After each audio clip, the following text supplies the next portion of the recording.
chair. Il a habité parmi nous. Le Verbe. Et le Verbe s'est fait chair. Il a fait son casque côté la note. La parole a mis un mot.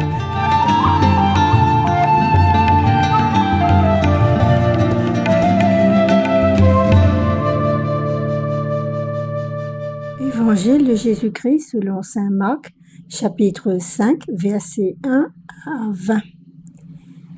Puis ils arrivèrent de l'autre côté du lac de Galilée, dans le territoire des Géraséniens. Jésus descendit de la barque et aussitôt un homme sortit du milieu des tombeaux et vint à sa rencontre. Cet homme était possédé par un esprit mauvais et il vivait parmi les tombeaux. Personne ne pouvait plus le tenir attaché, même avec une chaîne. Souvent, en effet, on lui avait mis des fers aux pieds et des chaînes aux mains. Mais il avait rompu les chaînes et brisé les fers. Personne n'était assez fort pour le maîtriser.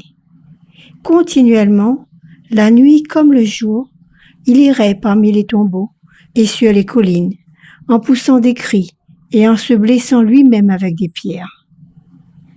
Il vit Jésus de loin, alors il accourut, se jeta à genoux devant lui et cria avec force.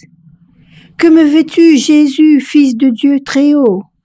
Je t'en conjure au nom de Dieu, ne me tourmente pas. » Jésus lui disait en effet, « Esprit mauvais, sors de cet homme. » Jésus l'interrogea.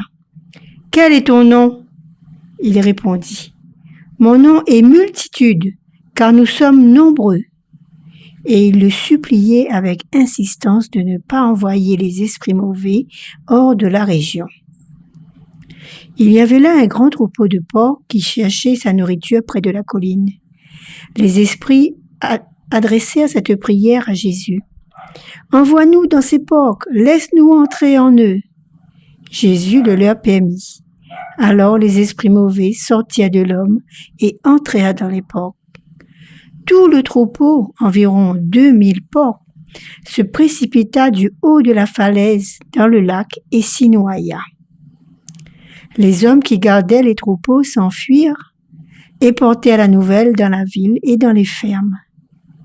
Les gens vinrent donc voir ce qui s'était passé. Ils arrivèrent auprès de Jésus et virent l'homme qui avait été possédé d'une multitude d'esprits mauvais. Il était assis, il portait des vêtements et était dans son bon sens. Et ils prirent peur. Ceux qui avaient tout vu leur racontèrent ce qui était arrivé à l'homme possédé et au porc. Alors ils se mirent à supplier Jésus de quitter leur territoire. Au moment où Jésus montait dans la barque, l'homme guéri lui demanda de pouvoir rester avec lui. Jésus ne le lui permit pas, mais il lui dit « Retourne chez toi dans ta famille et raconte-leur tout ce que le Seigneur a fait dans sa bonté pour toi. » L'homme s'en alla donc et se mit à proclamer dans la région des 10 villes tout ce que Jésus avait fait pour lui, et tous ceux qui l'entendirent furent remplis d'étonnement.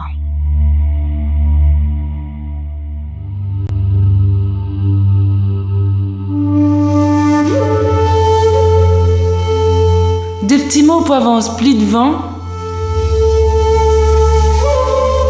Un causement pour ouvrir le cœur.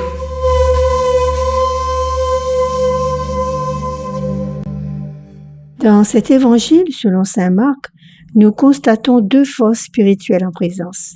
La première, celle qui est dans l'homme possédé par de nombreux esprits démoniaques. Les termes sont forts. D'ailleurs, il est décrit à quel point on a essayé de maîtriser ces esprits mauvais et on n'a pas réussi. Ces esprits font du mal à cet homme. Il poussait des cris et se déchirait avec des pierres.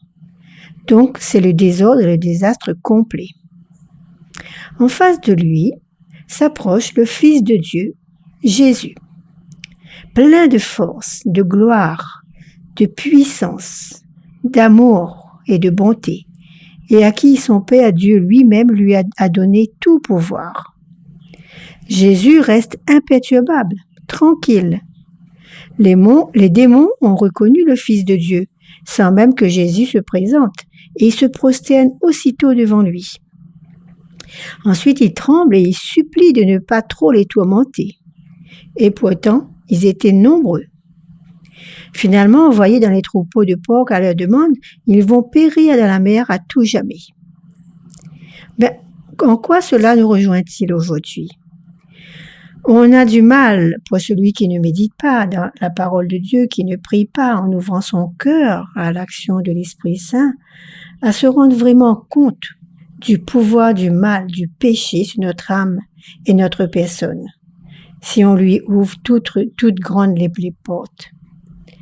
Lorsque nous n'obéissons pas à la parole de Dieu, lorsque nous aimons et recherchons le mensonge, la luxure, la débauche, l'orgueil, la jalousie, etc., lorsque nous nous occupons que de nous-mêmes et mettons de côté Dieu et les autres, sans compter les nombreux péchés qui existent, péchés mortels encore plus graves encore, nous laissons les puissances du mal nous diriger. Nous ne sommes pas libres et nous offensons Dieu, nous nous opposons à lui. D'ailleurs, c'est à tel point que parfois, nous ne nous rendons plus compte que nous sommes liés. On est complètement aveugle parce que nous avons trop pris l'habitude d'aimer ceux ou ces péchés. N'oublions pas aussi l'amour de l'argent et du matériel. Ouais, c'est un très grave péché. L'orgueil aussi, l'orgueil. Cependant, à Dieu, rien n'est impossible. Si nous nous rendons compte dans quel état on est et que nous voulons vraiment en sortir, crions vers Dieu et laissons-le faire toute la purification nécessaire en nous. Mais ne revenons plus jamais sur ce péché qui nous a pourri la vie. C'est ça qui est dur en fait, ne plus reprendre ce qu'on a déposé. Demandons à Jésus, à son Saint-Esprit, de nous garder du mauvais et prions ardemment de manière à ce que, comme dit la parole, cette maison balayée et nettoyée ne soit pas 2 fois plus infestée si le mal, le péché reviennent. Oui, Dieu est tout-puissant, rien ne lui résiste. Amen.